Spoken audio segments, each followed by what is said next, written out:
Few people have had a front row seat to the evolution of the seed sector quite like Shawn Brook. As president of Seed World Group, he spent years shaping the conversation, working with industry leaders across North America to unpack the challenges and opportunities facing seed businesses today. From policy shifts to market trends to the way companies tell their story, Shawn has been at the center of it all. And that's what makes him such an authority on the topic of telling your story. We've been talking for years as a seed sector about telling our story, but here's the real question. Why does it matter now more than ever before? Welcome to Seed World 360 Insiders. I'm here today at the Pinawa Dam, and I'm here because it feels inspirational to me.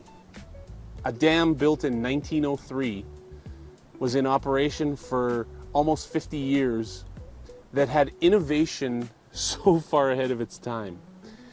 The ability to generate power out of this dam in 1903, the concrete that was used, the impellers that were used, it's inspiring to see the innovation. And has it been replaced? Sure has, with new technology, new innovation, and the next step forward. But the inspiration here is about how do we continue to do that? How do we continue to push forward?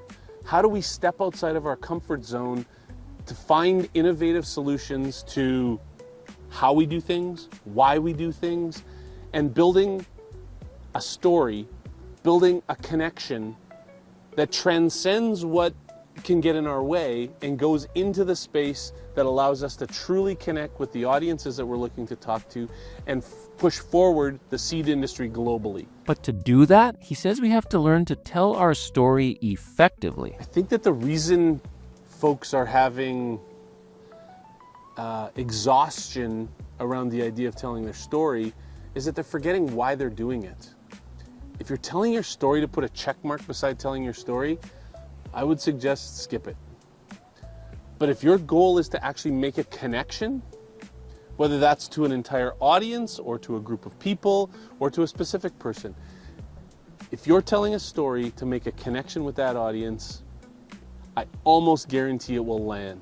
But the intent has to be that. But what's the real difference between a checkmark story and a connecting story?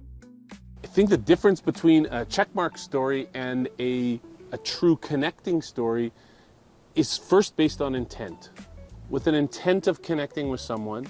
And then secondly, how does that actually execute? It's about adjusting what we share. When we make us the center of our story, it becomes information sharing, not storytelling. If we can make the person that we're talking about or the person that we're talking to the hero of the story, that gives us an opportunity to make a connection at a level that just doesn't happen without being creative enough to come up with that story and make them the hero of the story. The key, he says, is knowing the difference between a strategy and a plan. Strategy and plan often get used interchangeably, and in my language, those are two separate components. Strategy is the how and why, and plan is the what and when. And we often see companies trying to shortcut that and jump right into a plan without having that clear strategy. And when an organization doesn't have that clear strategy captured, bought in, and everyone on the same page, executing to that plan becomes very difficult. Same goes with when we go to tell our story. Having that strategy in place so that we know what our goal is, what our intention is, and then developing the plan becomes reasonably straightforward. I use a very simple overlay to solve many of these problems, and that's audience message channel. Who is the audience specifically that I want to talk to? What is the message that I need to tell them? What are the words, the ideas that I want to convey to them? And then third, and only after I've identified the first two, is what channel do I want to get that message across with? If I do that in a different order, I end up in the wrong spot. If I run with that order in those three pieces, I get to a solution on how to tell the story. If you're having challenges with this, Shawn says it might be time to break the dam and let the ideas flow. And the reason I chose Pinawa Dam for the site for this conversation is because I see a lot of blocks in the seed industry right now. As I travel around the world and work with organizations around the world, I see blocks in the way.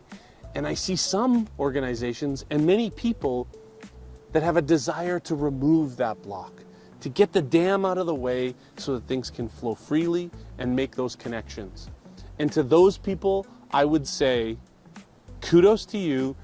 And if you need any help with that, I'll be your wingman happily. Let me know.